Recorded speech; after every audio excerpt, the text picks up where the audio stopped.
Hey everyone, and welcome to the third episode of 321 Binge, the weekly show where we pick 3 shows and or movies, we rank them, we criticize them, we figure out what's going on with them. And today, as always, I'm joined by Faison. Yo. And Chris. Heyo. And if you're wondering why I did the intro, it's because Chris can't fucking talk today. Yeah, it was a solid 4 fuck-ups. I always Granted, one of them was me. I give myself 4 fuck-ups before I pivot over to someone else to do the job for me. I didn't fuck up yet, so I just want to have that on record. You both fucked up. You Chris know- more so than Faison. I mean, our clap was too good. Tyler, I'm gonna remember this. I'm gonna remember this. To intro the before we start the show, we clap in unison to have a starting point. This is the first time we all did it correctly. I'm the one who mostly fucked that up, and today we did it perfectly. And Faison couldn't hold the excitement of we fucking did it in. Yeah, I'm sorry. It was just too funny. I hope the audience enjoys a behind-the-scenes look at our failures. And then pivot to Chris. 3 times. Just forgot the name of our podcast. No, yeah. I almost took it away from him and just did it myself, and eventually I did. It was welcome to the 3rd episode of... That's it, dead air. The worst part is I think I'm the one who named this podcast. Yeah. Yeah, you did. I'm the one who named this podcast, but damn, I don't remember for shit sometimes. No, not at all. It was literally just straight up, hey, welcome to... What the fuck is the name? Guys, help me. I had to throw in the towel after a while, I admit. Yeah, you threw it to me, and I... Fuck you, Tyler. Fuck you. I didn't fuck up yet. No, fuck you, Tyler. I didn't fuck up yet. All right. Let's not get ahead of ourselves here. Jesus Christ. All right, so... Today's episode? Yes, today's episode is all about Lovecraft.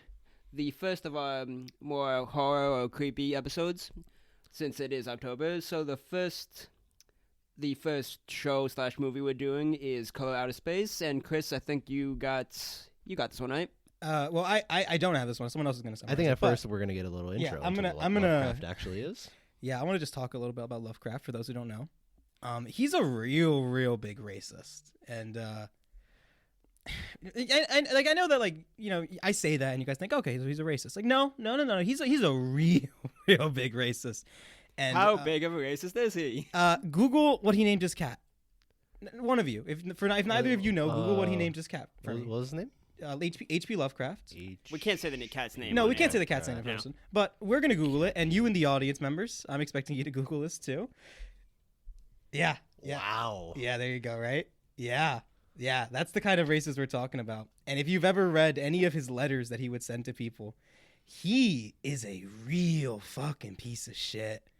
There's a test online. Wow. Yeah, no, there's a test online where it gives you quotes that are either Adolf Hitler or H.P. Lovecraft.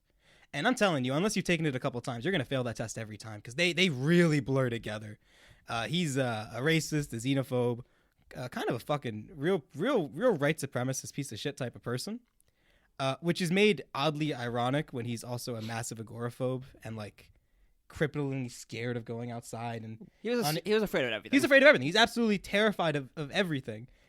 And yet Sounds at the same time, he's what kind a of super racist person would be like. It's ironic. He's he's terrified of absolutely everything, and he's also but we're still the master race. It's he can't really look at the water. I can't walk outside, but yeah, it's okay. The irony there's palpable. And so a reason I want to kind of bring this up is I've read a fair amount of Lovecraft short stories. Yep. And we're doing an episode on Lovecraft, and it kind of stuff like this always kind of blurs the line of well, if the author is problematic, should you read the content? And my rule of thumb for that is if they're dead, fuck them. So True, he's not making any money off no, it. he's not. dead. I mean, if anything, because of some of the stuff we're going to be talking about, he will truly be rolling in his grave, which is about as much as I could ever ask for a horrible human being. And at the same time, it has to be noted that his works are incredibly influential in terms of cosmic horror and the horror genre in general. So, both of these things can exist simultaneously when it comes to this shithead. So Yeah, so exactly why is he so influential? What exactly is in his work? well, he literally created the genre of cosmic horror. The idea of I mean, like I said, he was scared of everything, right? He was most terrified of the water, right? He lived in, I think, Maine or in Providence or East Coast. So, on the coast. On the coast. Next to an ocean? Next to an ocean. He was fucking terrified of it. This man was scared as shit of the water. And he has some really his prose and his writing is really high quality. So he's described water in these really terrifying ways.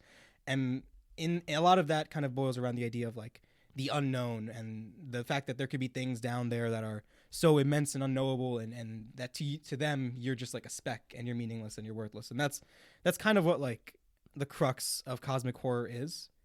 And I mean that's been reinterpreted in a lot of really interesting ways, but that's definitely the origin of it.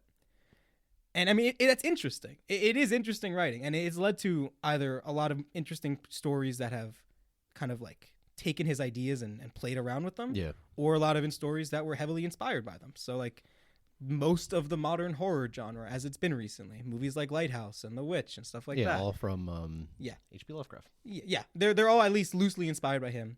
So his work is heavily influential. He's also just a massive piece of shit. These things exist at the same time and have to kind of be accessed as such. So with that note, I will be pivoting over to Tyler to talk about our first. Sure, I'll take it. Yeah. So the first one is the one that is the most directly tied to Lovecraft because it's a straight up adaptation of his story, and that is Color Out of Space. The book, which none of us, the short story, none of us read it because we didn't have time. But the basic, yes, it was. Basic synopsis for that was a meteorite falls down from space, crashes into this person's farm or backyard, whatever you want to call it, and within this meteor is a color that is unimaginable, never been seen before, and basically you look at it, weird stuff starts happening, you either go insane or the weird stuff happening comes and kills you. Yeah, sounds about right. Sums it up. Which, from what I read from the Wikipedia plot summary for the book, about the same. Yeah, and the movie is really faithful in that adaptation in the most simplest way, and based on that synopsis, the movie does exactly that. Yeah. I mean, I think we all at one point or another intended to read the short story, but we basically all collectively finished this binge either last night at 4 a.m. or this morning. Yep. Yeah. So no, that's Tyler. That's Tyler. No. Both of you I'm not stayed up till 4 in the incompetent. morning. I'm not incompetent. Wait. So that's why we really don't Time have out. the chance to talk about the book in comparison to it. At the same time, though, like it does seem to at least keep that bare bone structure. And yeah, like you said, it is the most like out of everything we're going to talk about, it is the one that probably does the least with the ideas of Lovecraft. Because like it is I'm not gonna say a 1-to-1 adaptation because I have no fucking idea, but it's like it is an adaptation, right? So it very much is like those broad strokes of like there is this color from outer space that came in this meteor. Thank you. You still can't talk. And it is driving this small family absolutely up the fucking wall. And they're going insane, and there's nothing they can do about it, and it's making these horrible, ununderstandable, terrifyingly grotesque things occur. And it doesn't really matter what they do because there's absolutely nothing you can do in the face of something so bizarre and ununderstandable. Like that's the premise of this one. And the premise of Lovecraft is like cosmic horror. Yeah, so if we're talking about that, the movie does it well. The movie does that well. I just don't find that to be super interesting. Like, so like it's definitely going to become more apparent. Apparent. Oh my god, it's Chris not has a seizure every 2 minutes. Take some water. Yeah, I'm gonna. Let me finish this sentence and I'll drink water. Can you?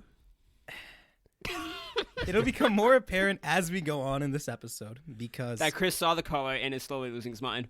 Yep. I mean that was always Sounds always in the cards. But no, like it'll basically be that everything that we're going to talk about after this movie, they take kind of the general gist of Lovecraft and they toy with it in a pretty unique way. This one obviously doesn't do that. And I feel like a lot of Lovecraft's works in films and stuff, they're a lot more interesting when they're being toyed with than when they're direct adaptations of things. At least that's just me. So as for the actual movie, who likes Nick Cage?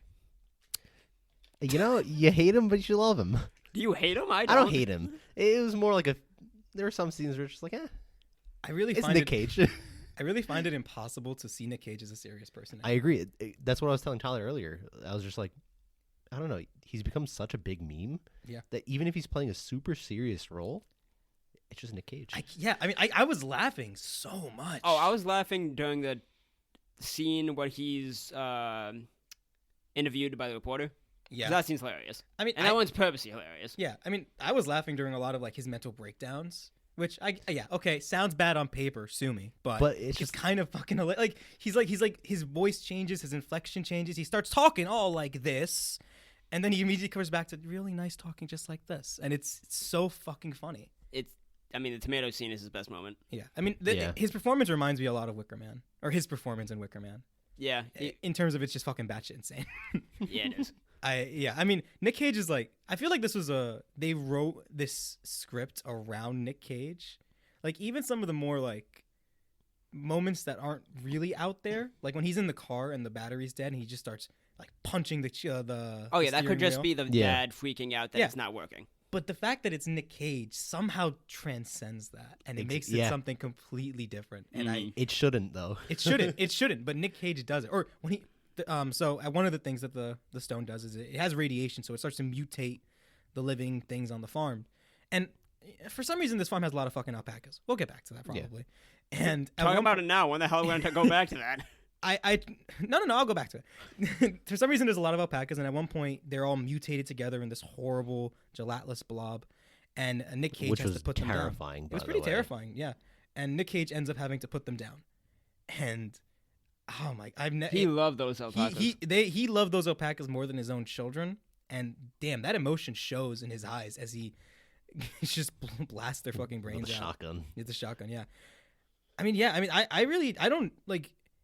There's a Community episode that has a whole bit about Nicolas Cage and his performances, and I think that pretty gets it pretty much on the head. I don't know what to say about him. I don't know if either. He's good. I don't know if he's good. If he's bad. Like, yeah, he's just a performer, and it's fucking crazy. It's fucking bizarre. I think he's probably just average. No, he has an he's Oscar. not. He has an Oscar. He has an Oscar, but also like he only exists in like two different points of existence. Yeah, there's like no middle for There's him. no middle ground. It's either really, really bad. Yeah. Or good. But then at the same this time, where we just like, cut they're in the so community close bit? together.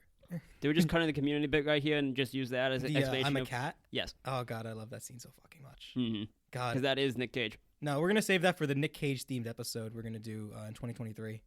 Yeah. Planned out. So, yeah, we're going to save that bit for that.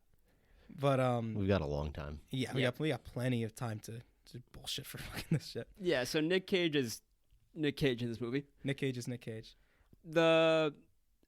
The movie does really good is like tension, because like the early on scene with the wife chopping up food is like, it's gonna something bad's gonna happen, but even then it's just like, oh, didn't expect her to chop both of her fingers off and her to keep going. Yeah, and just keep chopping it. That granted, as that was happening, there was a moment and I was thinking, it's like, what if the kid just gets stabbed in the face right now? What if she just turns her head and shanks him in the face? It's like, if that happened, I would have laughed, because that would have been so like, okay, it sounds terrible. No. Let us hear you here first. Tyler laughs when children get stabbed. How comical would it have been if he just starts running, Mom, and then what? And just stab in the face.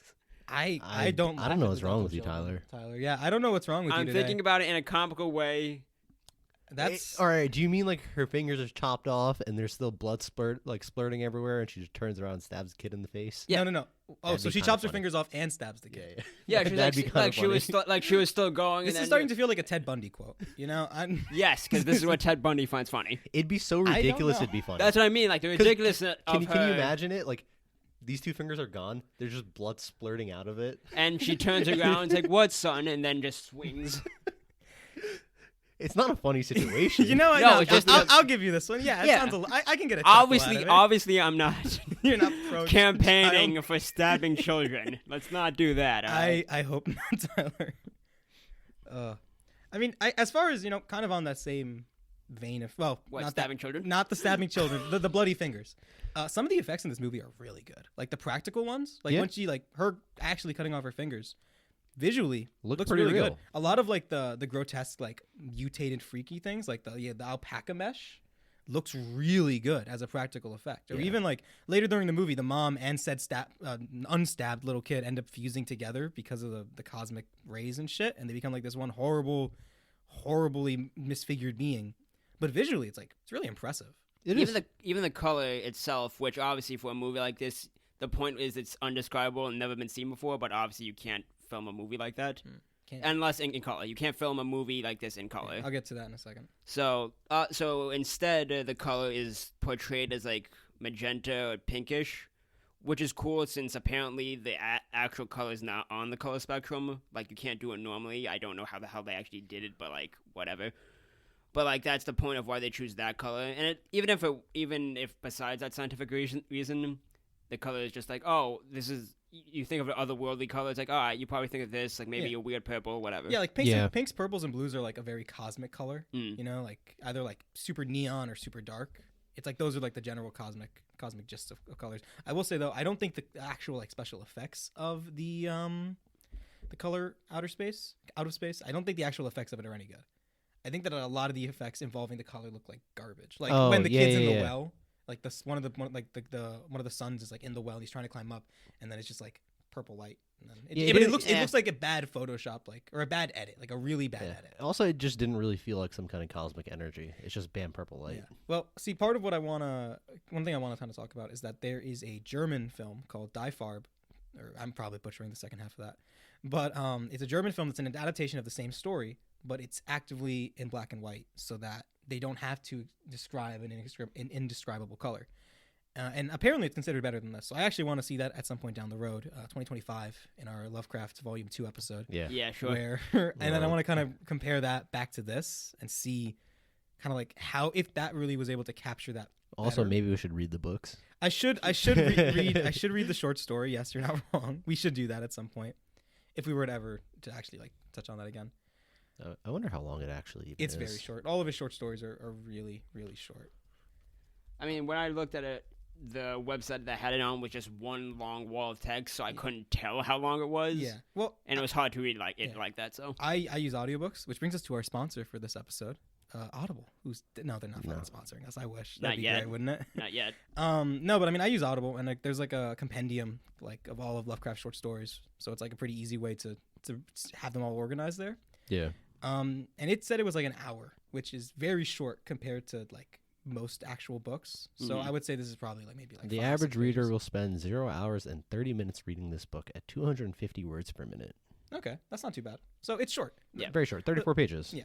I And could think have read this today. we totally could have. But on that note of the book, I do think that like a lot of Lovecraft's short stories, because I haven't read this one in particular, but I have read a fair amount of his other ones, and I would say that a lot of them, I feel, and I have no real basis off of this to say, but I feel like a lot of them in a direct adaptation, they don't work super well in like a movie. That's kind of what I felt like watching this, because it's a short story. Like, it's not supposed to be that long. So like when you put it into a movie that's hour and a half. Yeah. It kind of just feels a little dragged out. It definitely actually does feel a little dragged out. I didn't even think about that. You can cut out. There's a scene, I mentioned it before, but the scene in which like they do it to show that everyone's like losing it. But so like every time someone uses electronics halfway through the movie, like it doesn't work, or like they can't hear the other person. Yeah. So at one point, the wife is like complaining to her husband Nick Cage that like, oh, I'm losing clients because they can't hear me as I talk. And then Nick Cage loses it because he was tending to his garden and the tomatoes he just made are terrible. And he's literally like slam dunking them into a trash can. It's like, that scene doesn't need to be in there. I'm kind of glad it is. Oh, I am. It's hilarious. It's super bad. And he's just yelling, literally slam dunk and just like yelling whatever as he dunks tomatoes into a trash can. It's hilarious. So. Yeah, no, I agree with that. But I do think that if you're going purely based off a plot thing, this could have been done in like 40 minutes. Oh yeah, 45 minutes easy. But I mean, even beyond that, I think that like all of Lovecraft's stuff, it exists within like, there is this thing and it's so scary that if I were to describe it to you, you'd go crazy. But trust me, it's so scary. Scary. Dude, trust me. dude, I swear. I swear I saw it. Yeah. What does it look like? He was a giant fish, but I can't tell you anything other than that. He was so fucking scary. A guy who saw him went crazy and killed himself. It's so scary. So why didn't you kill yourself?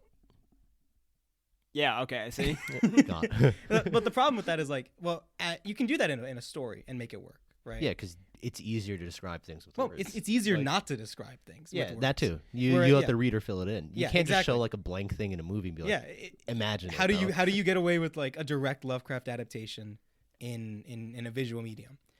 That brings up. I mean, yesterday I watched Blair Witch Project for the first time. Mm-hmm. And since that's obviously it's a found footage movie. The weird thing they do is most of the stuff that is scary in that movie, you straight up don't see. You just see like those points where like shit's going down in the tent, but they turn off all the lights. The camera's obviously still shooting in pitch dark. You just hear shit going on. You don't see anything. I mean, the scariest thing in any horror movie is what you don't see. Yeah, which is why that movie's terrifying. Yeah, I mean, I still need to see that, but like, I mean, that's kind of like a core tenet of horror. Like the scariest thing is what you don't see because you don't know what it is yet. Yeah. And then a lot of times when like a movie or a show shows you the monster, it kind of loses you because it's like, oh, That's the thing in the shadows. It's not as scary as what Yeah, I it's just also made never in my really head. that scary. It's never that scary because because it's never going to be as scary as what you just made up in your head. And that's what Lovecraft thrives on, and that's what films have a harder time. I say a harder time because it's clearly not impossible, but a harder time being able to access, right? Yeah. Like some modern movies, like I think The Lighthouse comes to mind, is able to do like there are scary things. We're not going to really show you everything. We're going to kind of imply and hint, but we're not going to show you the scary thing. Yeah, Lighthouse did that really well. Yeah, Exactly. because it just lets you think about, oh, it could be this, it probably is, but you don't know for sure. I think the fact that it was in black and white helped it a lot. I do think it helps it a lot, and that's kind of a lot of the reasons why I think that this movie doesn't work at it so well. Because like we see the rock, we see the cosmic rays, and the cosmic rays kind of look really dumb, and even like the monsters that we do see, like the mutations, don't look particularly scary or anything like that. They don't just look like, kind of gross. Yeah, they look gross, but they don't look like indescribable horrors, which is Lovecraft's whole shtick. It'd be weird if they never showed it. Like when he like if he showed like the alpaca scene, if we just saw Nick Cage shooting them instead of us seeing the actual thing, would have been weird. It would have been. I mean, I think they did the alpaca scene pretty well, where like you don't really see the whole like zoom out. You just see like the mouths and the heads and some hooves and shit. Yep. I think that's pretty well because again, you don't want to show too much when you're doing horror like that. But you also don't want to show nothing. You don't want to. You can't. It's a fine line, and I don't think this movie walks it super well. I think, but that's also just a fine line to hit. It is. Most movies don't do it very well, I think. I mean, hey, most movies are. I mean, statistically speaking, most movies are bad, right? Okay, but like there aren't that many movies that even do it well. Yeah. Well, that's a good point. Not a good point. Well, okay, good point. As I was watching this movie, I was thinking of two other movies. One of them being Mandy, which is just another movie where Nick Cage goes crazy, and it was better than this movie because it's just there's a chainsaw fight in it. That's all you need to know. I've never seen it. Oh, I know neither of you seen it. I'm just saying there was a chainsaw fight with Nick Cage. If you don't know what a chainsaw fight is, you probably can just think about it. It's two guys with chainsaws. Can we have our tech guys pull up chainsaw fight, please? That's a little. And besides that movie, it reminded me of that because just like the way the colors were in the movie and how Nick Cage is acting is very similar. Okay, I mean, actually, just looking at the poster for it, yeah, I can see that. But the other movie that has more to do with the comparison is Annihilation. Yeah. Just because that movie is not a Lovecraft adaptation, doesn't have anything to do with Lovecraft. Oh yeah, you saw it? You're looking at the They're literally chainsaw using fight looks pretty chainsaws like fun. lightsabers. Yeah, look at that. It's awesome. I really want someone to do an edit with the audio of lightsabers clashing. The chainsaw's like 12 feet long for some reason. Yeah. They're huge chainsaws. They're like proper lumberjack. Wait, but this guy's got Nick Cage drew the short end of the stick there. Yeah, he's got to be careful, but he can really take advantage of that. This is the only reason to see this movie. I didn't like. That's the only reason. Like Great. I enjoy. I was half and half on it. When I watch it again, I might like it more because I know what it is now. But like the chainsaw fight. It's literally just lightsabers. Oh man, I love this. Somebody in the audience, watch Mandy one day. This looks like a dumb movie. Sounds like a Dude, blast. look how much bigger chainsaw. He yeah, should but just like, win. It's too much. No, it's too long because now the weight's gonna be moving around too much. Nick Cage is short, but if he can get in close, he can get the stab he needs. True. So yeah, we're gonna watch that one day. You're gonna have to watch. Yeah, in the Nick Cage episode 2023. But the other movie, Annihilation, is not adapted from Lovecraft. It has nothing to do with Lovecraft. I mean, it's probably it seems inspired.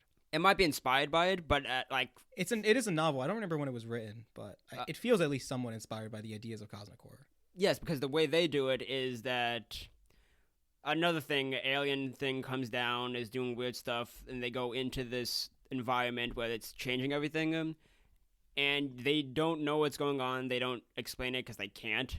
And when you see what's going on, you barely have any idea what's going on, but you realize it's fucking scary. Yeah, Annihilation's a great movie. Yeah. I really love that one. Also have not seen that one. Ooh, don't worry. 2022, we're gonna have to put a slot in for that. No, Annihilation's a great film, and I do agree. Like, especially once we started seeing these cosmic rays, like, kind of influencing the life around like the town, around the house and stuff like that, like the actual like plant life and stuff, and the praying mantis. Immediately Annihilation vibes, and that's definitely intentional. I mean, they were probably leaning a little bit on that aesthetically, because even in the ending sequence, you have a moment where the cosmic rays are just going off the wall, and everyone's going insane, and it's edited in a pretty unique way. Oh, I do like the stuttering effect they did. Yeah, I guess it's a stuttering effect. I couldn't find the word for it, but they do it in a really interesting stuttering effect that reminds me a bit of Annihilation. I can't say specifically why. I don't think there's a scene in particular that it calls me to, but something about that stuttering effect with the strong neon colors and the highlights and the stretch and fold on the video, it reminds me a lot of Annihilation. So I do think there was a lot of influence back and forth there, which I guess would be a kind of funny way to think about it. If Annihilation is inspired by Lovecraft, and then you have the Lovecraft movie, which is inspired by Annihilation. Which is It's just a fun full circle. do we got anything else on this? I think that's really about it. I still looking up chainsaw fights. No, I'm done with Oh it. yeah, why the fuck did they have alpacas? Is that in the book? I want to know. Oh yeah, we don't know. Nick Cage moves his family out to a farm after the mom has some surgery that removes her cancer or something with a disease. I forgot what it was. No, it was cancer. Okay, so cancer. So yeah, they move out on the farm. They want to have their own life with their own food and do that. And for some reason, they decided on alpacas as the animals they want to They're raise. the animal of the future, according to Nick Cage. Yes. Which I think is probably the worst fucking source you can have for that. So it was weird. If it's not in the book, it seems like they were just being weird to be weird. Yeah, I do think they were. I mean, I feel like a lot of this movie might being weird to be weird. I mean, I'm just gonna say I don't think this is a particularly good movie. I think this is a very middle of the road. Yeah. I don't think it's bad. I don't think it's terrible. Yeah, no, I would. You can watch it. It's not going to be yeah. like I hated it. I don't think I'd watch it more than once. I don't think I'm ever gonna watch it again. Oh no. I think it's a very just kind of okay, middle of the road movie. But I mean, it's fun enough. It's Nick Cage. You can't really go too wrong with that. If you want to see some batshit stupid stuff for Halloween, because this is the first of our 2-part Halloween special.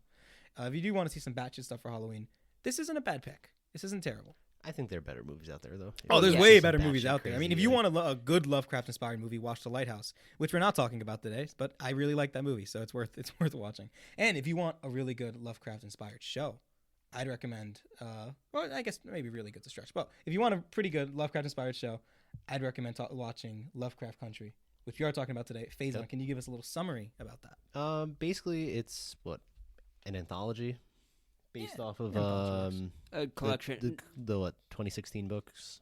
or Lovecraft something? Country. Yeah. Lovecraft Country. A lot of shit happens in this one. It's basically about a young black man called Tick and magic Yeah, I mean those are definitely the broad and strokes. horror Magic and horror. Yeah, it's and racism. yeah. A lot of racism As you can tell, it clearly takes place in the 1950s. takes place in 1950s America. Yeah, Learned a lot about just old school America. yeah. I didn't know a lot of these things existed. I mean, you're talking about magic? Because I'm No, I'm at least like- 50% sure that like- still doesn't exist. No, like sundown towns. Oh yeah. Like Oh god, I just like forgot shit about like Sundown that. Town. Jesus Christ. Yeah. No, the first. I mean, I guess a great place to start is at the beginning. Yeah, The episode one? first episode of Lovecraft Country is kind of amazing. It's like fantastic. It's a great start. Yep. Oh yeah. It starts off on a real high note, introducing us to a lot of historical stuff that not everybody really is aware of, like sundown towns. They talk about Tulsa, which has been made a lot more known because of Watchmen. Yeah, HBO. Yeah, HBO's. Is pushing HBO's really hard. pushing on Tulsa. Yeah, Yeah. really. They're like, you guys didn't know, which about is this, huh?" actually good because Yeah, it is. I had no idea it happened. I mean, I only knew like the most vaguest of things about Tulsa pre-Watchmen, and then kind of seeing it in Watchmen is like on the grounds of it. Well, you is see really it twice. You yeah, see and it. seeing it now, you see it again here. Exactly. Yeah.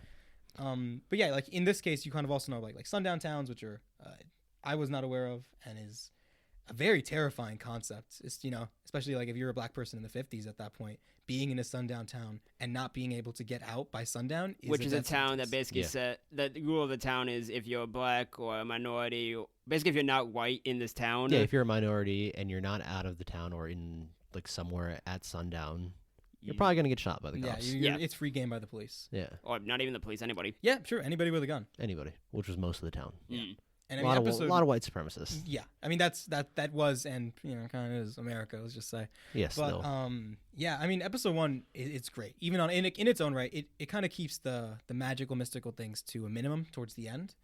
It's Yeah. like it's not like throughout the whole episode. It's mostly compiled in like the last 15 or so minutes, and the whole beginning of the episode's great. You get a lot of like the characters are all really well defined and introduced. You get already a lot of Yep. really good interactions between them, between George and Tick and Letty. Everybody kind of they all have their trauma and their baggage, and you get a really good sense of who they are and what they're going through and how they're related to one another. Which was really well done Yeah. because it happened in like 30 minutes. Yeah, Yeah. it happened very early on because then pretty much right after that they get kind of like the motivating factor. They want to find Atticus's Dad. Atticus's Well, father, who has yeah. been captured seemingly by white supremacists in a place called. Originally, I think it's Arkham, which is a direct reference to Lovecraft's works, and they later realize it's actually called Arkham. And they go there to try and find him, and that's where they run into the police and sundown towns and all this stuff. And I mean, the tension during the police quote unquote chase scene. Oh my god. Is so It's good. crazy because palpable. Somehow the cops in the show felt more scarier than actual monsters. Yeah, I mean that's definitely what they were going for, and it's done incredibly well. Yeah, the chasing that we're talking about is not it's a chasing by definition, but they're going 25 miles per hour. Yeah, you have to be exactly in the speed limit, otherwise the cop has an excuse to shoot you in the back. Yeah, but the cop is basically finds them and says, "Hey, you got like 10 minutes to get out of the county, or else I will come for you." And they're like, "Oh," it's like, "Oh, okay." But then he continually follows them to chase them out. But then to make sure they're not speeding. Yeah, because if they that's another speed, excuse. then he has an excuse. Oh, you were speeding? I can just get you right here. I think I like the quote unquote twist of it at the end, where it's like he didn't really need an excuse. He set up a blockade for them at the edge of town anyway. Yeah. Like there was never getting out. They were just toying. But it with was them just at a that little point. torture. Yeah, it was to torture them.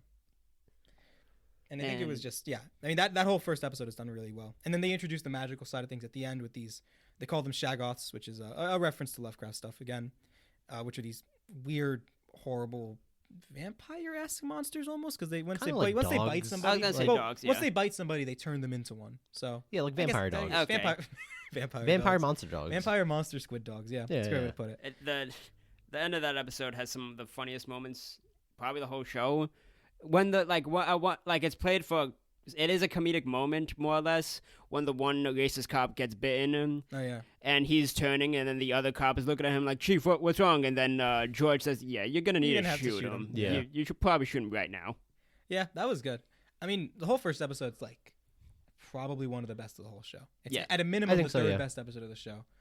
And it's a shame that the biggest problem with the show is that it's uneven. I think that really boils down to it. It's the anthology style. They do it in a way that every episode tackles a different horror subject or something directly from the book. I wouldn't say every episode, because there is some continuation between like no. episode like 1 and 2. Yeah, there is a continuing story, but every episode does a different trope almost. Yeah. They're all inspired by a distinctly different like horror writer.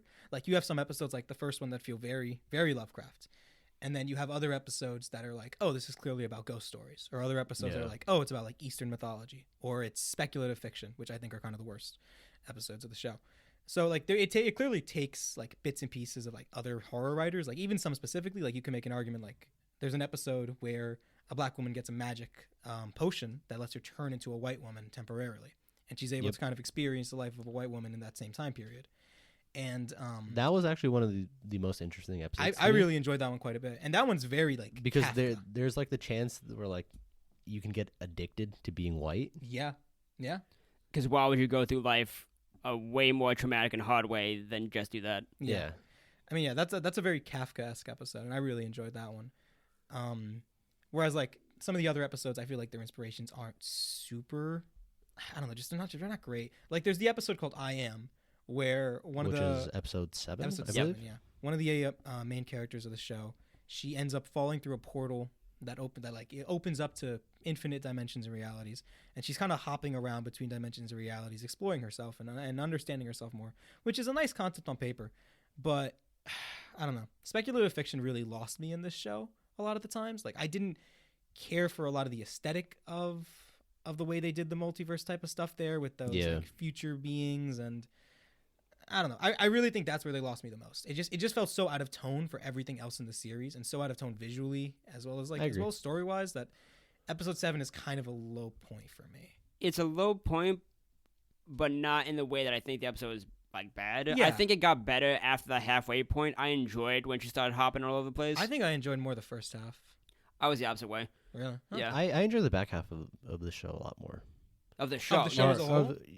Are we talking about the episode? Yeah, we were just talking about the episode. I said for me, the back half of that episode was better than the beginning. Yeah, I'd agree with that too. I would say the first half I liked a bit more. Mm. Like up until the end of the French. No, actually, I like the Polta area as well, like where she's fighting the Confederate soldiers. I don't know. I just feel like it's an uneven episode and an uneven show. I mean, like I know there's 2 episodes worse than it. Yeah, we'll get to that. Actually, I mean, you want to just touch on it now? Yeah, I mean, let's hit them chronologically at this point. Cause now So episode 2, I think might be the weakest of the entire show. I agree. Not much happens in episode 2. I mean, a lot happens narratively. Not a lot of it's particularly interesting, and not a lot of it has a particularly good aesthetic, I feel. Yeah. It's kind of just like... It's the episode where they go to Autumn, they find they eventually find Tick's dad, and the mansion gets destroyed after they try to do a spell on Tick, which is what, to make him immortal. I think it was. I think it was the immortality one. Well, they also wanted to open the gate to the Garden of Eden. Oh, right, that. But I think that was to get immortality. But all right, so a little background. It's a group of white supremacists. Yeah, it's a white that supremacist are like cult. ridiculously rich. Yeah. I mean, it's a Republican Party. I wrote down this quote from from Christina. Where's the fucking lie? True. I wrote down this quote from Christina from this episode. It's like, my father and his associates would never fraternize with the Klan. They're too poor. That's just a great line. That is a really good line. I think that might be the highlight of the episode. That and the giant snake penis. 2 highlights of the episode. Oh, yeah. God, that was a weird shot. But yeah, so the episode is weird because when we first watched it, it was weird because what we thought the whole plot of the season was to find his father, and it's done so fast, and then the mansion that we thought was gonna be like, it felt like a penultimate episode. Yeah, it felt like that. Can't talk today, Tyler? That was one word. You got like... the tables have turned. No. No, we haven't moved. No, not at all. Chris, you're moving the table right now. It's not working. Oh, God. But, I agree with you. It does feel like a penultimate episode. I think the fact that we did not realize it was going to have a very anthology-like structure going in. Yeah, going into it, I had no idea. Yeah, I assumed it was going to be like, searching for Monrose was going to be a huge chunk of the plot, is what I assumed. And if anything, the anthology would be like, oh, it was a road trip, so every time you might see a random shit. Yeah. I didn't think it was going to feel... Every episode was going to feel so distinct from one another in that way. I think it hurt to watch weekly because of that. Because we started watching it weekly. Yeah, I agree. And watching it weekly kind of sucked. It wasn't a great experience. But then when I recently, last night, I binged most of the remainder of the season, and I think that was a much more enjoyable experience overall. I think the show works better being sat down and watched all at once, or not all at once, but in chunks, rather than waiting every week to watch one episode just for the next episode to feel distinctly different. I don't think it actually works in the best way here. Because I don't feel like by the end, especially episode 2, when you finish episode 2, I did not feel any real oh man, what happens next? I didn't really, if every episode feels like its main plot wraps up, so there's no real sense of anticipation for the next one, at least to me. I agree. I mean, even if you move into episode 3, right? Yeah, which is a better episode. Episode 3 was a better big improvement. I like episode 3, but it felt like it basically had nothing to do with. Except for Christina showing up again. Yeah, but that's it. They Christina keep being the daughter of one of the white supremacists, who becomes a main player in the show. Yeah, she's an interesting character. Is she? I think she's boring as shit. I think she's boring. I think she's interesting for the majority of the fact because her main point is that was a part of the cult, but didn't like that they only used it for like maintaining the power. Really, she wanted to actually do something with it. Yeah. So she wants to be immortal. It's kind of a boring choice, honestly. Yeah. Which, I guess you can argue that's part. We could talk about this more when we get to the finale. Yeah, that's going to be a big thing in the finale. But let's just hit on episode 3. An improvement, a big improvement. I like the ghost episode a lot. It's all based on classic not very Lovecrafty stories. Though. Not Lovecrafty at all. It's haunted house stories. I think at one point or another, I came to terms with the fact that the show has Lovecraft in the name, but it's more just an amalgamation of horror tropes throughout the genre. Yeah. And I really enjoyed this one, which I didn't expect to, because when we saw the preview for this all together, I was like, oh, it's a fucking ghost story? That's going to be stupid. Yeah, it's going to be lame. It's a normal ghost story. I really, this is one of those sleeper episodes for me. Kind of a standout that not many people talk about when they talk about the best episodes of the show. So, I mean, the ghosts in this house are from a white scientist? Yeah. Who experimented on... Who just grabbed them off the street. This is... It actually is a bit more Lovecrafty than I thought. There's a story from Lovecraft called The Reanimator. Where someone basically his whole thing is he collects either near dead or dying people and he experiments on them and shit like that. And this actually, there is definitely a through line between that story and this. Yeah. It's just done in a more ghostly way here, which a different take but still enjoyable. Yeah, but basically this white scientist in this house experimented on African American people, all ages, babies, everything, and would take body parts and reattach them onto other bodies. Yeah. Right, so at one Very point, Frankenstein. At one point in the episode, you see a baby's head on a baby's head on a basketball player's body. Yeah, which was terrifying. Yeah, it's disturbing. I will say on that note, I think this show has there are certain moments where the visuals just feel weird, like that one. I didn't find that to be disturbing as much as I felt it to feel just strange to look at. Or there's a scene in episode 2 where I've mentioned before, a man has a snake penis. It's kind of just a weird visual. Or even like later on, we meet a nine-tailed fox woman, and the visuals of like her tails are just kind of like strange. And I don't find it to be, I don't know. I mean, it was obviously an intentional decision there, but I don't find it to be super compelling in that way. I just find them to be slightly off and just kind of weird to look at visually. You can make the argument that was the intent, but personally not a biggest fan. One thing I do want to take away from episode 3 is that I thought that the show in general does a good job of like throwing little tidbits in there. Mm-hmm. Like in this episode, they're at the Ouija board, all the kids. Oh, yeah. And you have what I didn't know at first, but you later find out it's Emmett Till. Yeah. And he asks the Ouija board if he's going to have a good trip. Ouija board tells him no. Yeah, that comes back into play. Emmett Till was killed in 1955 on a trip to Mississippi from Chicago. Yeah. That comes back into play later in the series as well. Yeah. And it probably comes back in the best episode of the show. He plays a big part in the show, kind of. Yeah, I mean, I also did not realize that was Emmett Till until it was like pointed out after the fact. So it does these great little moments where it kind of like hints and shows that things are going to be happening. Also in episode 3 specifically, just like the touch on racism of a black family moving into a white neighborhood, where they would literally tape bricks to the steering wheels. Yeah, to keep the honking going the whole day, just so people would leave. Yeah. That was, I mean, I truly think that episode 3 is a standout. The episode that no one I agree. Actually, the more that we talked about it, it was good. It was really good. Very good. And then episode 4 comes up, and that's kind of just an okay one. I like the Indiana Jones one. It's an Indiana Jones treasure adventure. It's not as good as episode 3. It's not as bad as episode 2. It's kind of okay, and I don't really have a whole lot to say about it personally. It's a fun adventure episode. Yeah, it's plot. It's related to the plot. They're trying to get magic and all this stuff, but I don't really think that, and nothing about it really stood out for me too heavily. Yeah. Which is why we can skip over to episode 5. Episode 5, which was the one where the woman gets the magic potion to switch from which we did talk about. We talked about it a bit. It's very Kafka-esque. Yeah. I think it's an episode that people apparently aren't the biggest fans of. I think it's like one of the lower rated episodes of the season on IMDb. I could see how there were a couple uncomfortable like scenes. Yeah, well, I mean, then it's still good. I think it's pretty good. It was a real good episode. I feel, especially coming off episode 4. I really liked that one. I really liked it a lot. I think that it's pretty good. I think the visuals top 5 also, maybe. Oh yeah, I think top 5. I mean, there's only 10 episodes. So it's a top 5. Top 5. But the special effects, I don't think the best special effects of her. Well, no, the best moment that is later. But anyway, the effects of her transformation when Ruby becomes the white person, or vice versa, when she loses it and returns back to being black. The effects of her skin falling off and everything like shifting is ridiculous. Yeah, I mean it's disturbing, but it's also like the workmanship on that's fucking crazy. Like, holy shit, someone did this? Someone made this effect? That's insane. Especially in a scene, I think is it in the finale or in the penultimate? It's in the penultimate episode. There's a scene of it where it just like blows my mind when I watched it. I was like, wow, how did they? That effect is absolutely fucking crazy. Yeah. So yeah, I think that's a pretty solid one. And then episode 6 is probably the best one. Probably the best episode. I put it second best for me. To 9th. It's to 9th, yeah. I like episode 6 a lot.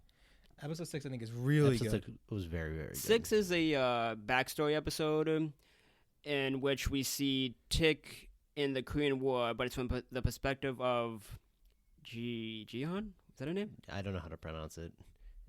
Gia or some shit like that. I think it's Gia. Yeah. So J-I-A-H. Yeah, so this Korean woman, you see the Korean War from her perspective, like the soldiers going into her town, like how they progressed and how it went from like just normalized to them, the Americans coming in and seeing how they do it. It really highlights the horrors of war and just like the American people, like American army in Korea. Yeah. But the thing is, she's not a normal Korean woman. She is a what the hell? Nine-tailed fox spirit. Yes. And the point of that is, the whole point of that is her mother, saw her dad abuse her kid. Sexually assault. And like she couldn't, like she at first ignored it because her dad was like providing for the family. Yeah, it'd be shameful if the father disappeared, I guess. Which is a big thing in like Asian culture. Yeah.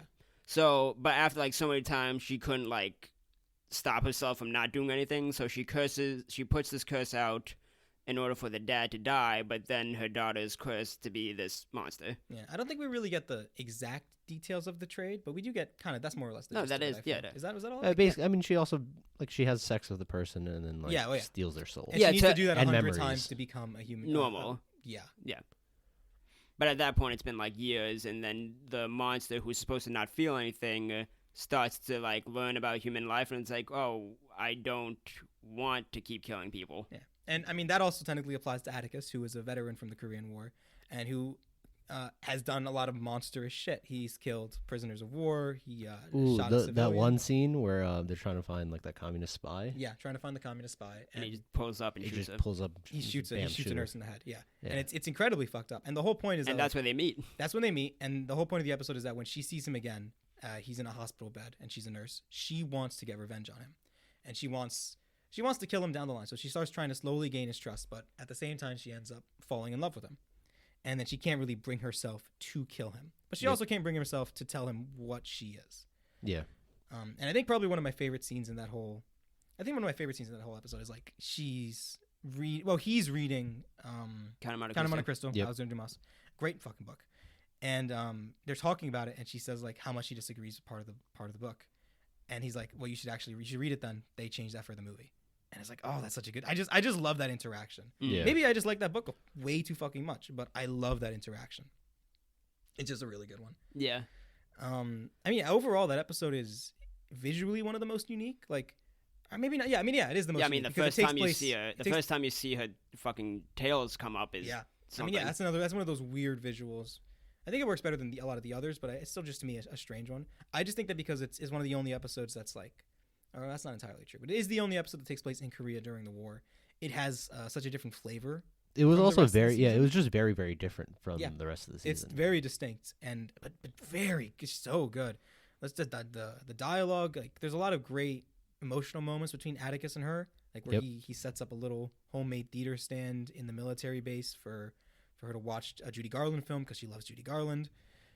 There's so many just great. Kind of great invented moments Netflix and chill. Let's be honest. Like oh, Shout- visionary. Shout out to his friend who worked the projector. Yeah. Yeah. his pal was just like, guess I'm sitting here tonight, but he's doing him a solid. Yeah, I think overall that's definitely a highlight of the show. That's just a Yeah, that fucking episode is fantastic probably episode.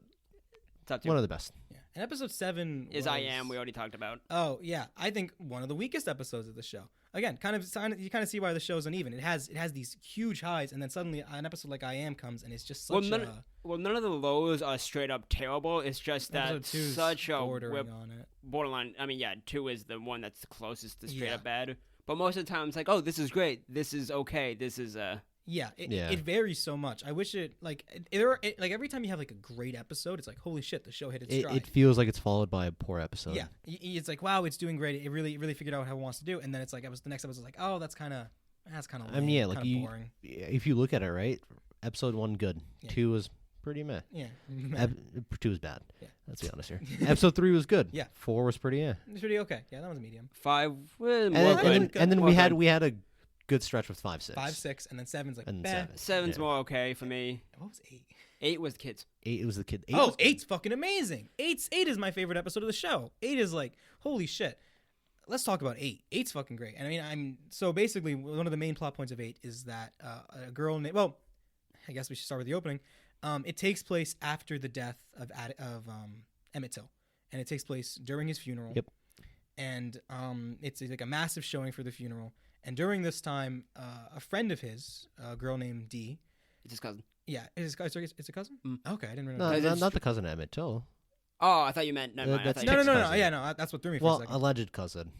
Oh, could yeah. be Yeah, it could be. sisters. Yeah, well, yeah, a lot of family drama in the show. But yeah, a girl named Dee gets cursed by some wizard police officers, and she's being head chased. of the clan, basically. Yeah, Like, basically, white supremacist, white supremacists, captain of the police yeah, force. Who Basically. also knows Who about does magic. who also know does and do magic. And they curse her, so she is being chased by a These caricatures. yeah, these caricatures. Yeah. Yeah, caricatures of like racial depictions of black people during Which probably was- even before the 50s. I mean that it was Yeah. based off of the cover for what was it Uncle Tom. Uncle Tom, yeah, and that came out long fucking 1800s. 1800s, yeah. So it's like a very racial depiction of them, and Horrifying. But If And you've they seen are- Us, it's very similar to how they look. yeah, it's they're really intense, and like they actually hired two dancers to do those roles, and they eat the shit out of those roles. Holy Yeah. crap! Yep. They move. Their movements and their choreography reminds me so much of Pennywise almost. Dude, Yep. How good that performance was, like, but this honestly blows it out of the water for me. And then the use of music in this episode's fucking great. They play this kind of like 50s jingle, Yeah.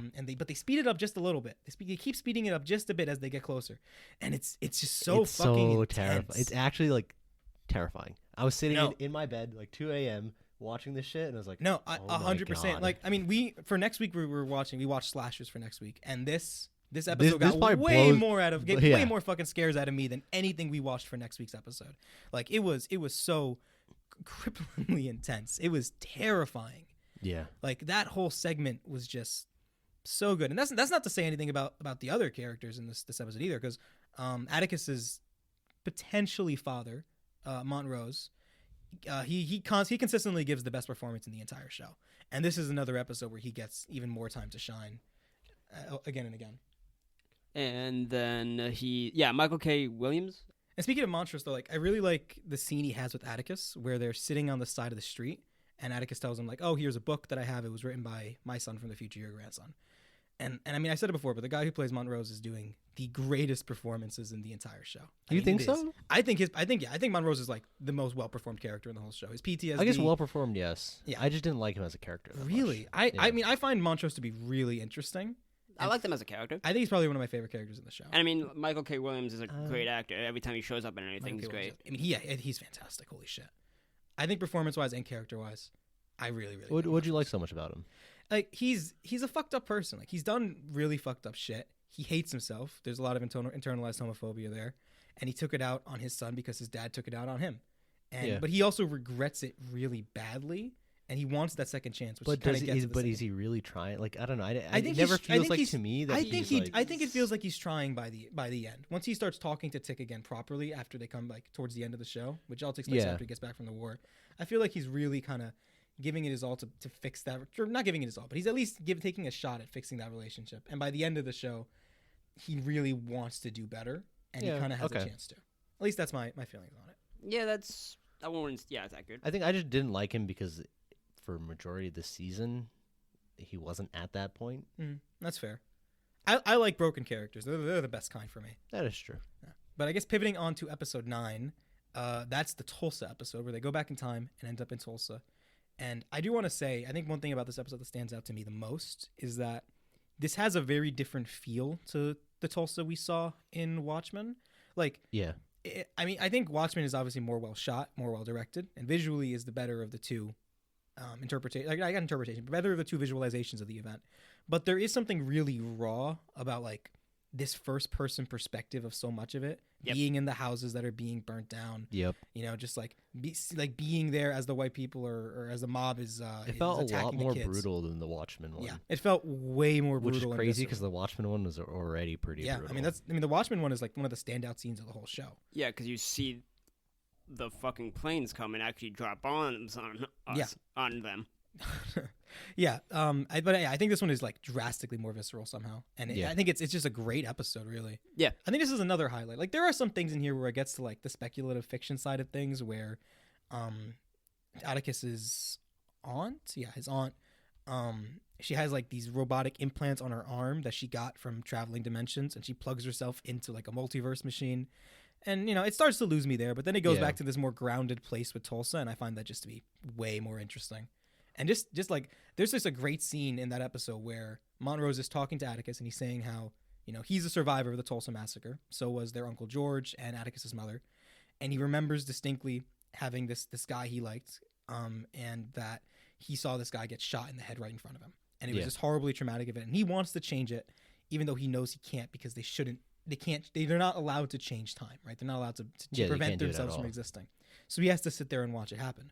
And then he sees he sees as himself as a kid, he sees his brother and the person who would be his wife come together, and they start getting attacked by the mob, by the white supremacists. Yep. And he tells Atticus, "I remember this moment so much. This random stranger came up and he starts swinging their heads like Jackie Robinson. Yeah, he comes out with With a a baseball baseball bat and just starts swinging at them, saving their lives. And Attic- that moment is foreshadowed early because Yeah. the very first scene of the whole show is Jackie Robinson beating Alien with a baseball bat. Holy Yeah, shit! I I did forgot not about realize that. That's fucking amazing. I did not realize that. I just forgot about that scene. I remembered the scene where Montrose had mentioned this earlier. Yeah, but no. I never made that that correlation between that vision that we saw in the first episode. Which Yeah, now, literally the kinda opening wanna scene rewatch. of the whole show is just this dream sequence where Tick is just like, I don't know where the hell he is, but like you see a bunch of random aliens, weird like Lovecraft imagery, and then as the alien is about to attack Tick in this dream sequence, Jackie Robinson bursts through, beats the alien, and says, "Got you, kid," which is exactly I forgot Yeah. about that. Yeah. Basically, what happens in completely. Tulsa is Atticus is like, something's wrong. Where is the guy? And he walks forward. And he steps on a baseball bat, and he realizes that he's always been the person to save his father. Yep. Which and then that just creates a loop of him always Yeah. doing it. So. Yeah, it's always been meant to be this way. And I love that scene. I love that a lot. that scene so much. The Yep. music, everything about it is pitch perfect. I really like it. It wasn't cliche. Yeah, it managed not to be. Like, that can be a very cliche moment. They're like where you realize, like, I think even Harry Potter did it, where you realize, like, I was the one who saved them or myself or something like that. But this one still manages to do it in a way that just feels so grounded and natural that Yeah, I I agree. really, really enjoy it. Which then takes us to the finale, which is... so it's above. I'll okay. let you guys start with this one. It's a finale. Probably, I want to say, like, my second least favorite episode. Yeah, Yeah. like it closes out everything. It does what a finale does, but the problem is it does it in a way that's like, a Feels rushed. little bit. The Like, they episode's just- uneven. Yeah, they just like closed a lot of storylines because the season was over. Yeah, I mean, it's an uneven episode. Like, I like the first half a pretty good amount. Like, there's a lot of just like little character moments between like Atticus and Letty, and you know they're gonna have a kid. Letty's pregnant, and there's these really good moments between like Montrose and Atticus and The whole between family Letty scene and- in the car. Yeah, there's a 'Cause family he- scene in the car Because which I like think is really good. G Howard returns a couple episodes before to be like, hey, because every time she kills somebody with her 9 tails, she sees her future. Well, not future because they're dying right then, but like they see her whole life. With Atticus, she did it with him and didn't kill him, so she saw his future too. So she comes to America and say like, hey, I know how you're gonna die. Like, Well, no, she doesn't know. Yeah, how she he's just gonna- knows that she just he's knows. gonna- oh he's no, gonna- he okay, yeah, I mean, he knows she he's gonna really, die. she really, like she says in this episode, she really came there for comfort because Yeah. like her mother died, and her mother had actually grown to actually love her as a person. Mm. So like she kind of came there more for comfort than anything else. And Atticus kind of accepts, what they were and Not her re- into his e- family. Not really. Mm. Like initially, no. Yeah, I would say so. Like in this episode, when they're talking at the hotel. Well, I mean, like the first episode when she comes back, which is episode 8, I think. Yeah. Yes, it is 8. He's kind of just like our relationship in the past. Yeah, you but know? no, I'm Because- sorry. I meant in episode in the finale okay. when he talks to her. When he talks to her in the finale, he says like, Yeah. what we were wasn't nothing, and we are family, right? And then she comes along with the rest of the family. And they're all in the car. They have a nice moment They have, seeing. they're driving over to Artem again to try and defeat the boring ass villain. And Wait, granted. So the villain Christina, she was a part. We mentioned it before. She was a part of the cult. She didn't. Her she dad just, was a leader. She just wants immortality now, just to basically experience more and do more with her like magic. So one interesting part that I found was that in the car scene, the scene that they're driving to Autumn, the whole family's there, and so is Ruby. Yep. We don't know this, but at that moment we don't know this, but Ruby starts singing that song, and that's not Ruby. That's It's Christina. I mean, should be noted, Ruby is the woman who got the magic potion to change her race. To turn I white. don't think we ever actually said her name there. Yeah, we And did. Ruby was kind of done dirty in this finale. I was Yes. just gonna throw that out there. Also, wait, Ruby and Christina were in a relationship. Yes, Yes, yeah, some they sort. were. They were. But it's an interesting, like, looking back at it now, it's like, oh, it's cool that that's her and we didn't know. But you also would have, it's a clue because apparently in the first episode when She Letty, hears this. Yeah, she's like, I hate this song. yeah, Yeah. she straight up, the song they sing in the car is a song she hates. And she's the second person to start singing it. So Yeah. if you, like, caught that early on, it'd be like, I thought you hated the song. And then you Yeah. realize why. It's because it's not her. It's never been her. Seemingly, she's dead. She could just be in a coma if the show decides to play it that route, because not every person who Christina can shapeshift into is a dead person. It could just be a person that she has unconscious. Mhm. If they want to Yeah. go that route, they can. If not, she's dead, and they kind of did her dirty because she was probably one of the more interesting. She was characters in the killed show. off screen, so. She was killed off Yeah. screen. yeah, she was one of the more interesting characters of the show. She always was putting people in front of her, and then Exactly. even when she died, it's because she was going to betray Christina for her sister. So it's like it just feels like she got kind of really fucked over, and it's pretty fucked. Yeah, it was. A And lot of things I didn't like with the It's from finale. that point forward that I feel like the episode goes on a downturn. I didn't really care too much for the magic organization in the second episode. This episode really doubles down on that kind of sequence of things. Yeah.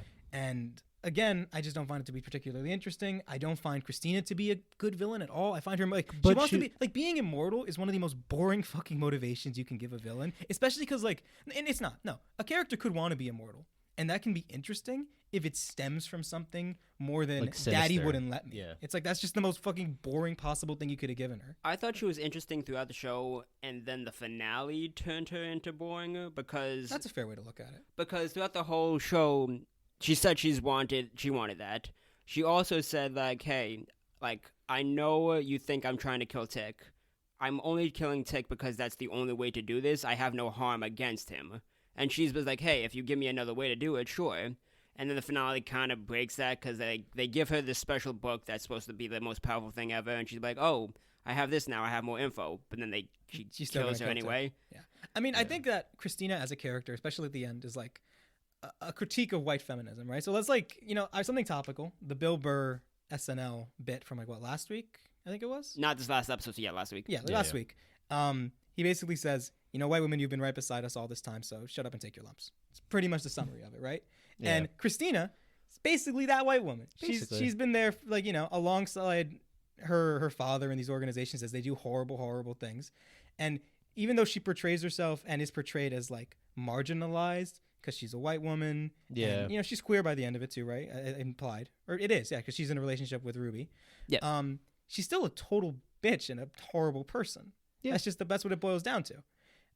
Because when effectively it feels like white women are still second in the food chain under white dudes. That's just how it boils down to there.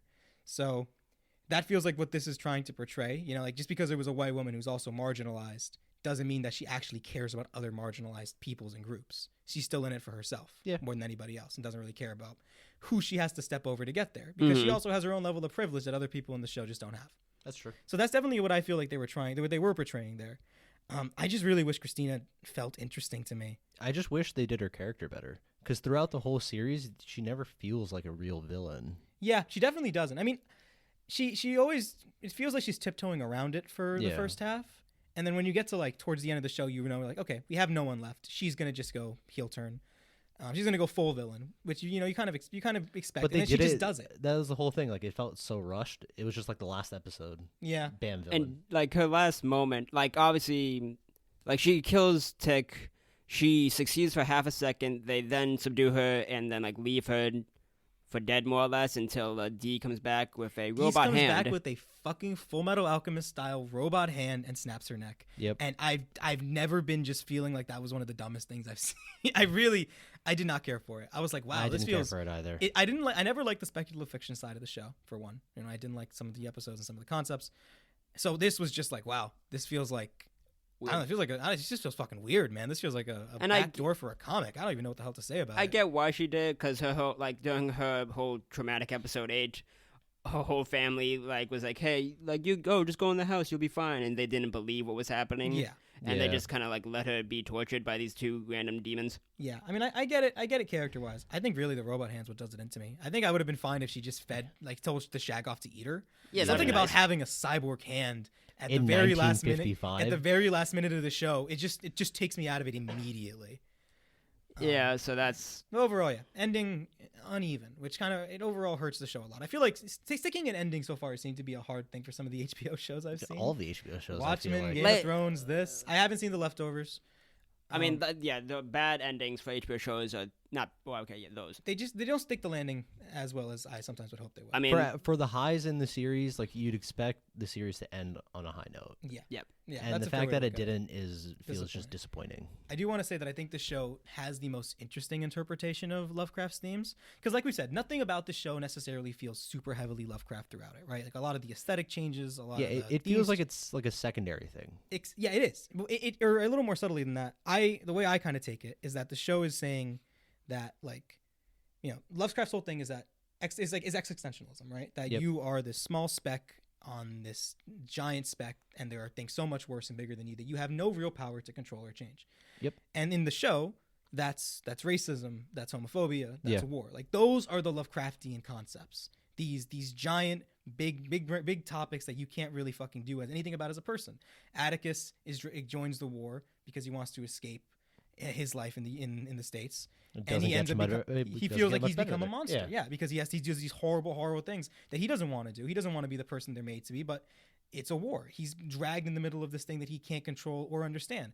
Racism falls in a pretty similar situation where these people are victimized for something that they can't control or understand. Homophobia, the exact same thing. So I think by it doesn't necessarily give us Lovecraftian concepts in the way that some of the other shows here or some of the other things here do. Yeah. Instead, it says that no, these things are Lovecraftian. There's the next seizure. These things are cosmic horror. That's what it's saying, and I think that's a really good interpretation. Yeah, I really that's do. why I like the show a lot, actually. Yeah, I still at the end of the day do enjoy it. I enjoyed it a lot. Oh yeah, I'm gonna be watching season 2. I just don't know Yeah, what the hell sure. they. It's gonna be a weird season 2. Yeah, we'll see if it gets one, but Yeah, good odds. it really just focused on the problems even today. Yeah, Just I mean, racism. again, this is a Like- very top. It's always a topical show. Same Yeah. thing. Watchmen was topical when this came out. This has come out almost a year I think later, this might and be a it's little still more topical than Watchmen, to be honest. I don't know about that. I don't know if I'd about say more. I yeah. don't I know mean, I'd maybe say not more. more, but to me, it was more just like informative. That's fair. I definitely could agree with that. Because we live in a pretty diverse area, right? Yeah. Like I haven't experienced much racism in my life as a brown person, It's fair. so I mean, like yeah, Yeah. that's a just fair way seeing to some look of at the older stuff is like, damn, it is. Yeah, no, I mean it is. that's crazy. Because even if it's like better than what it was before, it's still bad today. Yeah, I guess it's a real Right? looking through the veil moment. Yeah. Which I really appreciate that as well. So that's it, right? I think that's pretty much all for Lovecraft Country. So we can now pivot to our final show, one of the darkest things I think I've ever seen, Scooby-Doo Mystery Incorporated. And Great show. It's actually really good. Okay. Summary for those who've never seen Scooby-Doo before in their lives somehow. The show that's been running since the '60s. What's wrong with you, first of all? Yeah, that's a great question. Where did you fuck up down the line? I said I was only going after Lovecraft today, but god damn it, I think I might change my mind. I'm gonna go after whoever hasn't seen Scooby-Doo yet. It's a group of mystery solvers, a group of teenagers who go around solving mysteries with their talking dog. And Mystery Incorporated is a relatively recent addition to that storyline, or not really a storyline, to that franchise, because there's no real concept. 2012. 2012, 2013, right? Yep. So it's relatively recent. I watched it when I was a lot younger the first time when it was airing on like Cartoon Network as a same. kid. And then I rewatched it relatively recently, a few years ago, I want to say, and then rewatched it for this because it's really good. And I think that the thing that sets this iteration of Scooby-Doo apart from everything else is that there is actually a overarching story between both seasons. It's not. Yep. It is Monster of the Week. Every week there's a new mystery, a new crime, and a new culprit unmasked, right? But there's still a There's storyline following in the background. Every the so whole often season. they discover clues to a larger storyline, and damn, I fucking love that larger storyline. It was good. The larger storyline is really, really good, and it's portrayed in a very creepy way. Yeah, so the parts for the overarching storyline is basically they do it at the end of every episode, they continually tease the overarching one. So I don't know when exactly, what the first clue is. The first clue is in the very first 15 minutes of the episode, where Velma says, "Our city was founded by conquistadors and has been haunted ever since." Well, no. I mean, the ending part. The locket. They find a locket. Yeah. Oh, right. With, Was that the first episode? That's the first episode. Yeah. And that locket has an image of two random people on it who they would later realize are members of a previous mystery solving group called Mystery Incorporated. And then they eventually take that name for themselves. Yeah, hence the name. Yeah. And hence the name of the show. And one of the big things with the mystery, I really like this mystery. It basically is that over the years, there have been constant mystery solving teams, 4 people and an animal every time. And over the years, these people have been slowly building towards something. And it always starts with the animal when things start to go crazy. So the previous mystery solving team included a parrot called Professor Claricles, who becomes one of the main villains of the show, as well as their equivalent of Shaggy called Mystery, who also becomes one of the main villains of the show. And it's good. That's good. It's good shit. Yeah. Every time, basically, there is a being under Crystal Cove, under the city, that has been luring people here and manipulating their lives in order to try and ensure his own freedom. And he keeps basically Cthulhu. It's fucking Cthulhu. It's locked up Cthulhu that was imprisoned by the Mayans hundreds of years ago, and then Probably more than 100. yeah, probably Hundreds. Hundred. I thought I said hundreds, but yeah, hundreds of years ago. And he has since he's manipulated people. He had the conquistadors come and commit genocides and murders and all these things in order to kind of I mean, they fuel might have him. just done it either They way. would have done it anyway. They were been. the Spanish. Yeah. They would have done it anyway. Wouldn't have been the first people they No, genocided. but he pushes them to do all these horrible things, and he pushes the mystery. Was it a push or just a tap on the shoulder? He's like, hey, listen, if you do this, I'll like give a you little gold. nudge. Wasn't even. It's like, hey, can you kill everybody? I was about to just one, but okay, you can kill everybody. He's actually, the Cthulhu monster isn't that bad, right? But yeah, no, the conquistadors are the first people he manipulates. He then proceeds to manipulate a group of friars who lived in the area and their donkey, and he convinces the donkey to blow up the fucking city, Yeah. killing yeah. everybody in there and sending them into the ocean. And he just he keeps doing this. He keeps Made Atlantis.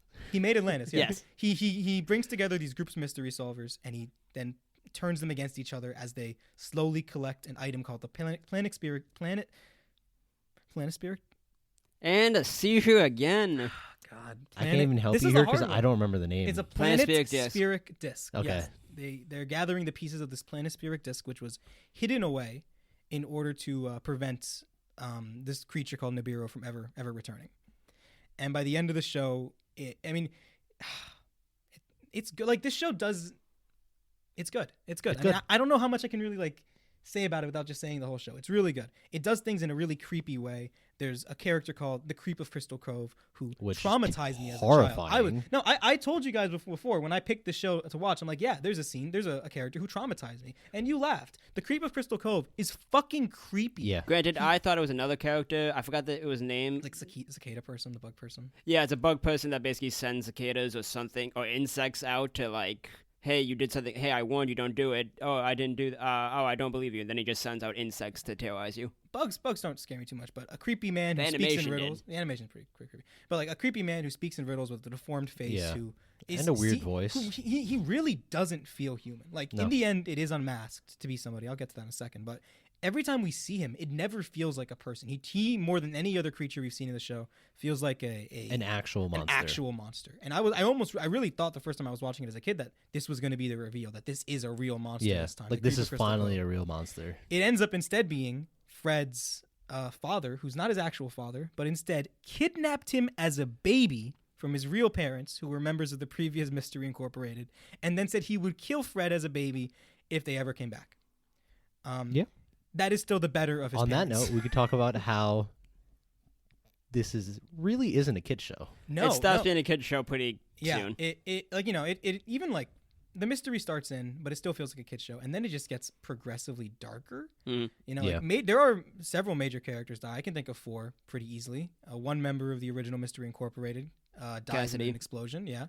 One of the members who kind of temporarily joined the team and had a relationship with Velma, she gets gunned down by Nazi robots. Yep. In the second to last episode of the show, and I mean gunned down.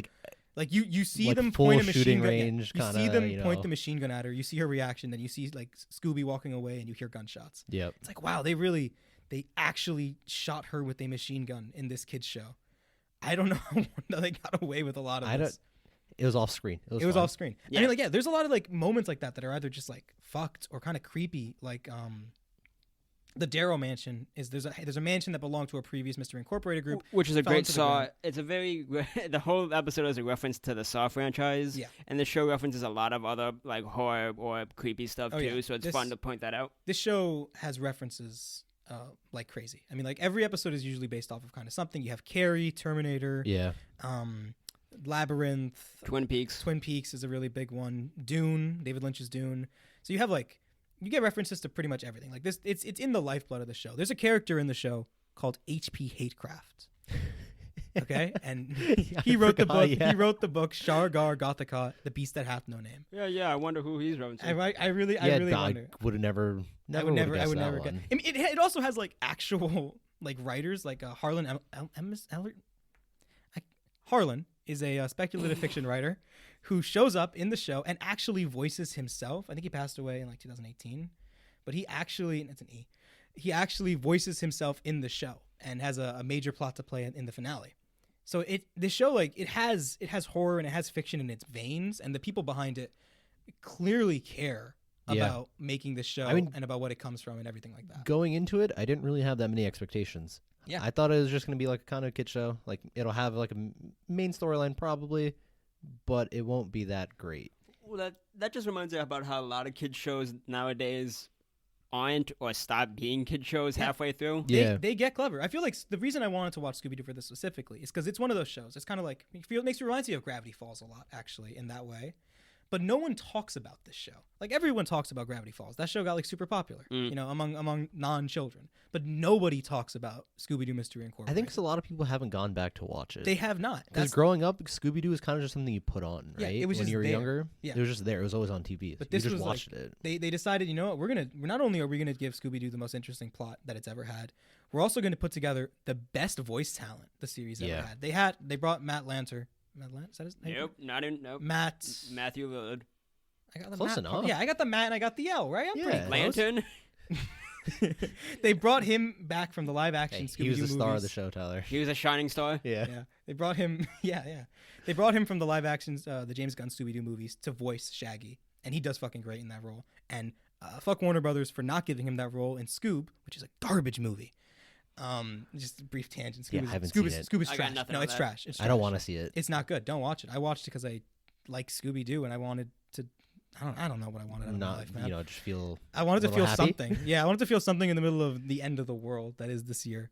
But yeah, they put together a absolutely stellar voice cast, and on top of that, they actually made all the characters more interesting than they've ever been.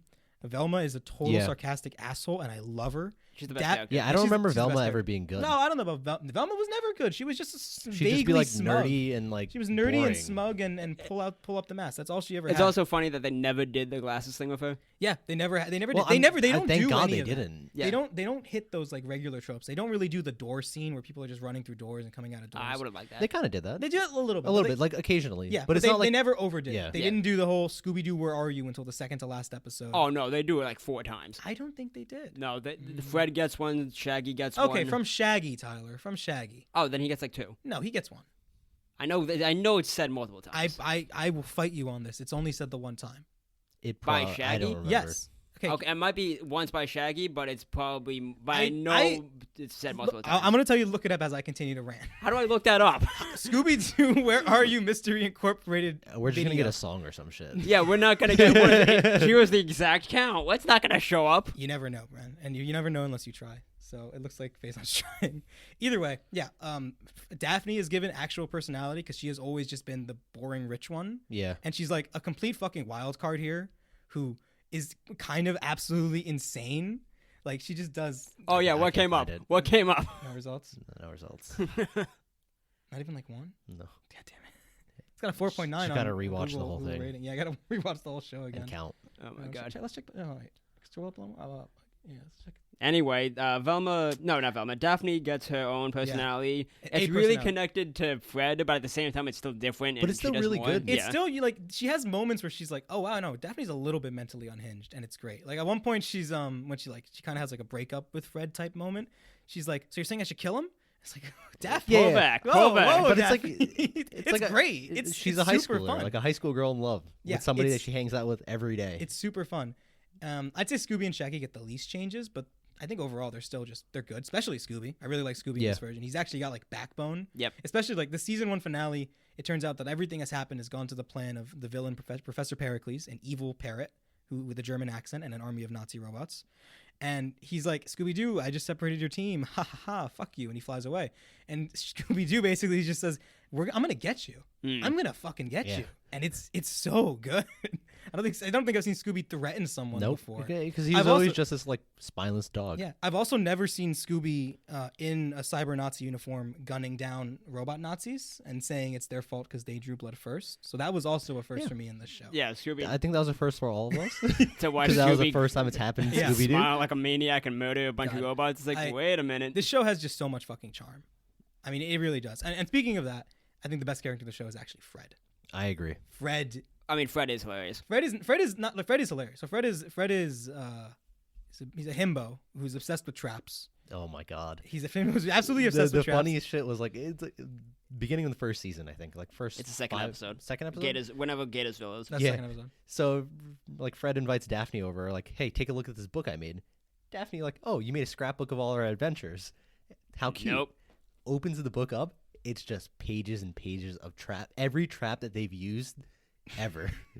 He's insane. He's obsessed with traps, like a true addiction. Maybe he's trying to trap some affection from his father. I don't know, but he's absolutely obsessed, and it's fantastic. He's got some daddy issues. He has well, he's got a lot of family issues. Yeah, we'll not get just to that in a daddy second. issues. Like he's all like, oh god, there's like a moment in one of the episodes where Daphne gets captured. And he's like, why do I feel this way? I'm a man. I shouldn't have feelings.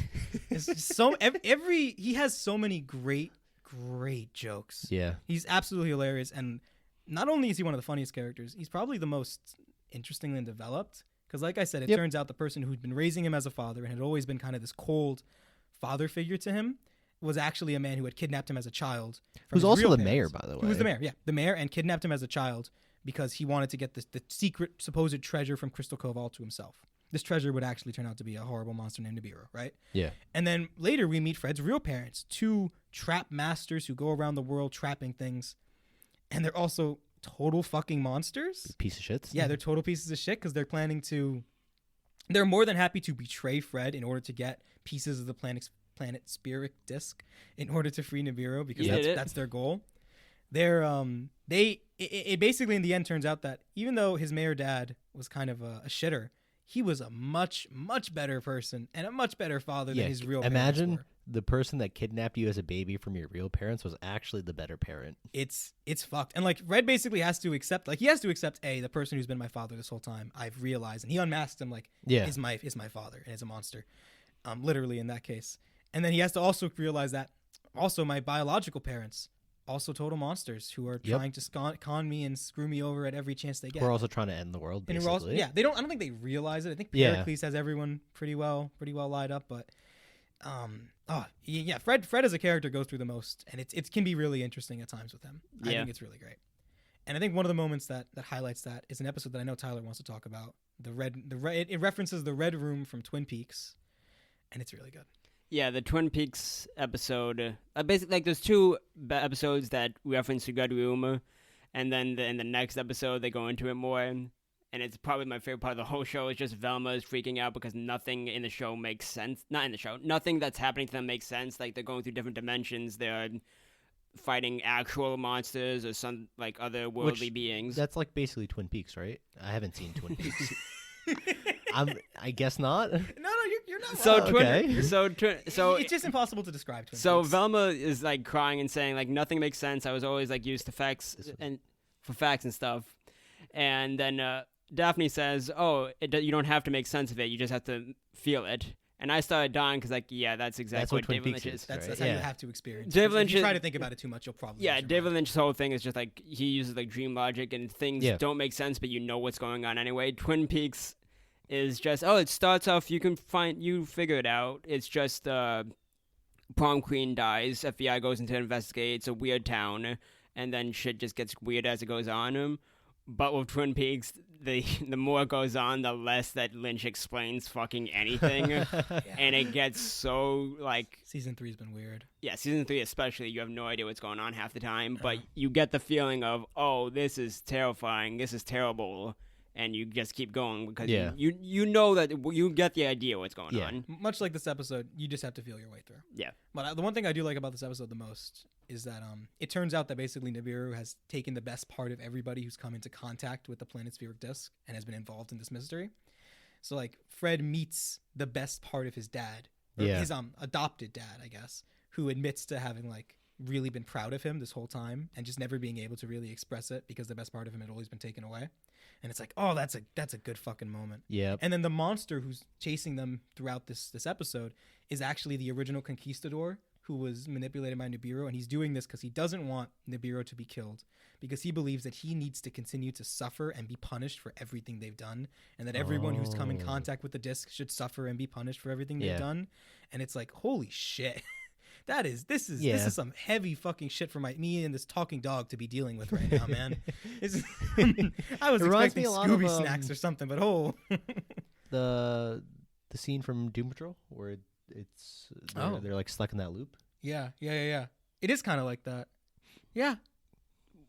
Doom Patrol was good. Yeah. Yeah. was very good. But no, that was a great episode. I do think that the Red Room is one of my favorites. And then I think we can't continue talking about the show without talking about the finale, because the very end of the episode is probably one of the most interesting features of it.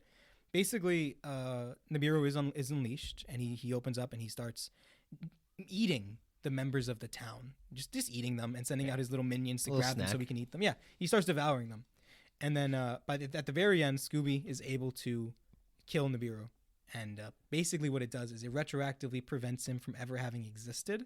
Yeah. So we go to a new version of Crystal Cove, which used to be considered what the most haunted place, hauntedest place on Earth, but now it is the sunniest place on Earth, because it's a version of Crystal Cove where Nibiru was never there to manipulate people and never turned anyone into the monsters they became. So like Fred's mayor dad is now just the coach at the high school. Yeah.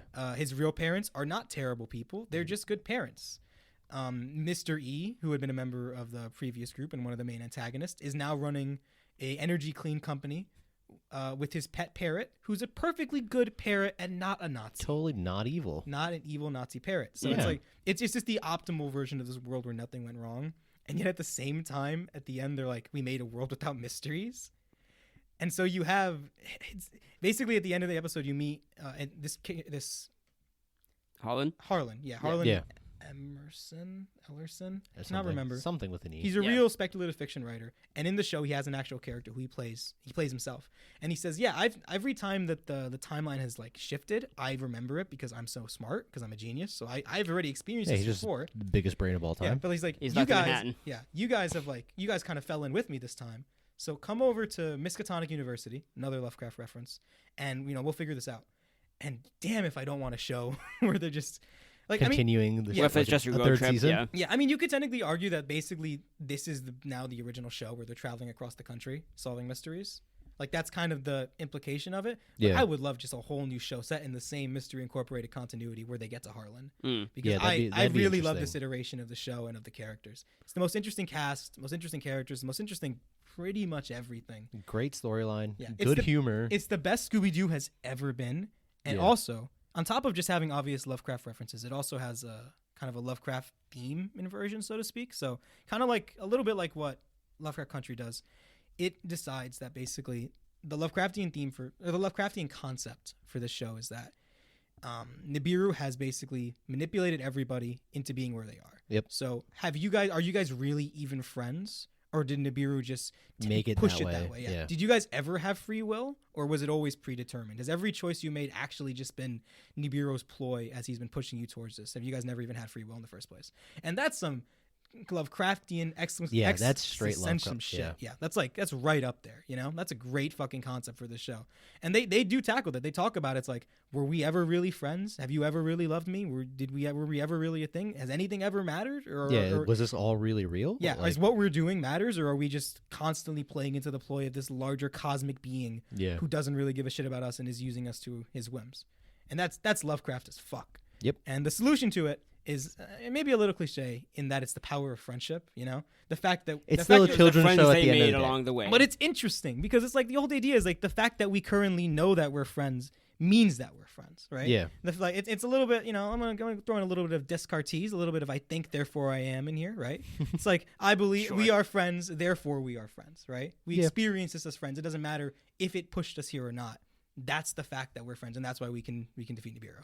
And I just find all of that really fucking interesting and really enjoyable.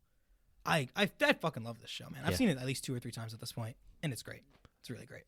I'm probably gonna rewatch it. I think Some of the episodes I kind of just like Yeah, there's some episodes that are kind of like they're just the one-offs. They're just about the monster. But then the ones with the mystery are always even then it's not that many episodes that are just about that. No, I mean it's a well-paced show. It's really good. Well paced, well done, good humor. Like, what else can you ask for? You really can't ask for much more from the show. It is. I can give it only the I never would have expected this out of a children's show. I am glad I got you guys to watch this because I've told Tyler to watch in the past. I never mentioned it to you, but honestly, most of the reason I wanted to do this podcast with you guys was to force you to watch shit that I think's really good that no one has watched with me, so I can't really talk about it. Why do you think I have one whole category in this is just my shows that you I have watch. A puppet category, Tyler, because I want to watch a Korean puppet show with you guys. This is all I've ever asked Respectable. for. I mean, we could have done this without the podcast. I mean, we think, could have, but now we can discuss. No, it but in now we have a formatted reason way. to Yeah. watch it. This keeps us every week. Otherwise, we would just be bums. True. Yeah, but damn, no, I love Scooby Doo. I love this Scooby Doo is iteration. very, very good. I love Scooby Doo as a whole. You know, I even like some of the older movies from the '90s and everything. I like the James Gunn version, but this is like peak Scooby Doo, and it's also kind of peak Lovecraft. Yeah. On that note, I think we can probably start our Yeah. Any last thoughts on Scooby Doo? No, it's definitely worth a watch and a rewatch. Yeah. So let's do our list. 3. I'm doing Color Out of Space. Also, Color Out Yeah. of Space for me. It's kind of a mediocre, okay movie. It's a good, Yeah. you watch it, you're not going to hate yourself for watching it. You'll probably laugh or enjoy it throughout, but that's not, like... It's not a must-watch. No, I don't think it's a must-watch It's at not all. an interesting take on Lovecraft. It's not an interesting take on cosmic I mean, horror. granted, considering all the movies that came out, it is up there, but I mean, the thing it came out. I so. do still want to see the German adaptation of this story down the line, 2020. Yeah, I do want to see if maybe Black and White does it better. Yeah, I'm very curious to see that at some point. So we'll keep to that promise probably. Can you But imagine overall, can you imagine if Eggers did it? The guy who did Lighthouse? he did not. No, it's No, could you imagine if Oh, he... can I I imagine? think it'd be I mean, that'd very, be very Lighthouse. good. You It'd think? basically be Lighthouse, It'd, yeah. it'd be like Lighthouse, but if they- stylistically different. No, if they just had something crash on the island. Yeah, Okay. have an asteroid on the island instead of a dead bird. Yeah. And now, 2. We know the order we're yeah, going to go for in. me, it's Lovecraft Country. It's Lovecraft Yeah. Country. I think it's just a bit too uneven. If it was consistently at its best, or even at like the most, like the okay to good episodes, if it's just consistently that, I would put it first. But the problem is that it goes back and forth so many times. If the bad episodes weren't like very bad, if they were just even mediocre, I think this would take 1. Yeah.